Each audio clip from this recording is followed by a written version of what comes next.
Bonjour à toutes et à tous, on se retrouve pour une nouvelle vidéo dans laquelle on va faire du kernel debugging.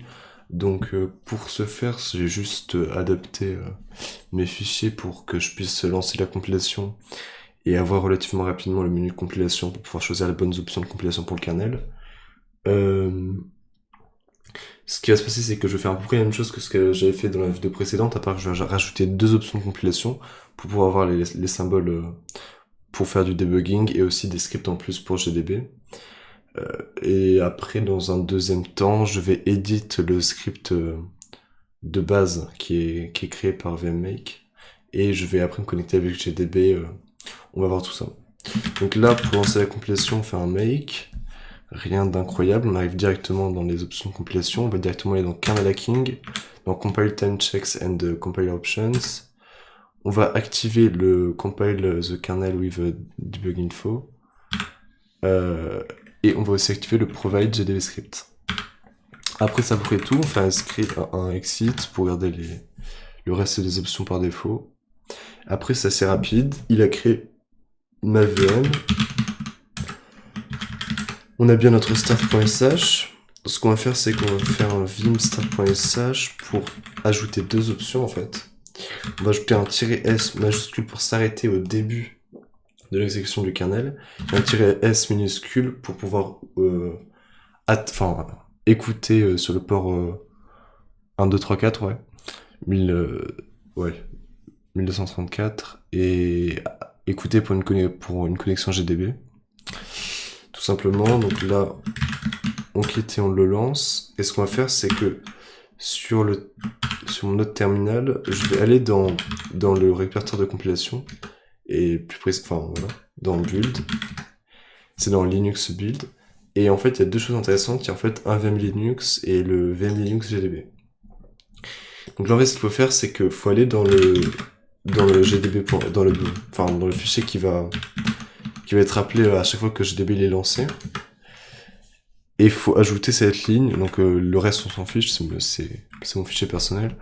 Et en fait, ça va simplement lui dire que à chaque fois qu'on lance GDB, il va aller chercher, il va lancer ce script Python à chaque fois. Donc voilà. Donc et le fichier qu'il faut lancer, c'est tout simplement le VM Linux gdb.py qui se trouve, je leur dis, dans Linux build. Donc là, en fait, ce qu'on a juste à faire, c'est ouvrir GDB sur le VM Linux, qui est en fait l'exécutable qui va représenter notre kernel. Si on fait un file VM Linux, c'est juste un ELF normal, à part que ça va tout simplement être notre kernel. Et si je fais un GDB dessus, il n'y a pas de problème. On voit bien avec les messages de warning qu'il a call notre fichier.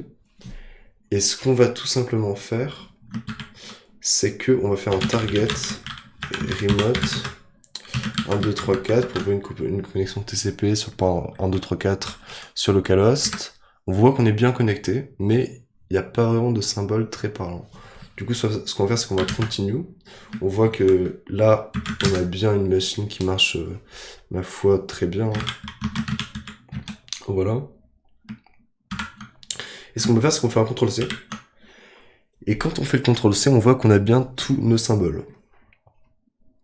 Donc on peut faire un e-file, rien d'incroyable. Mais ce qui est cool, c'est que par contre, si on fait un list, on tout simplement le source en fait. On est dans default idle.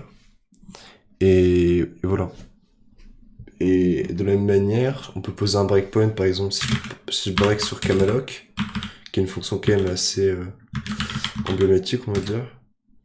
Il a bien posé le breakpoint, il a fait la correspondance dans le fichier slub.c, parce que ce que j'utilise comme kernel memory allocator, c'est le slub allocator.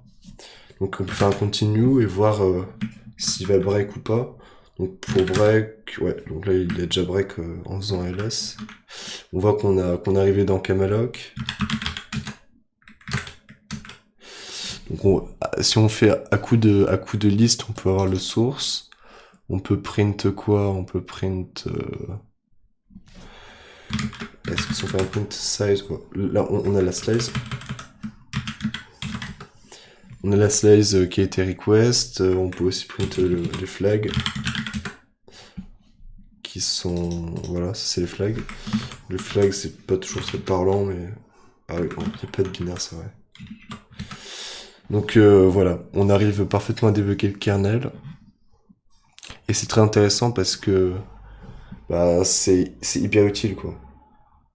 C'est hyper utile, surtout quand on fait du quand on fait du dev encore, on peut se permettre de faire juste des printk pour du debugging, hein, printk based debugging.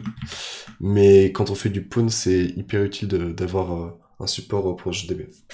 Donc c'était à peu près tout pour ouais. C'était à peu près tout pour cette vidéo.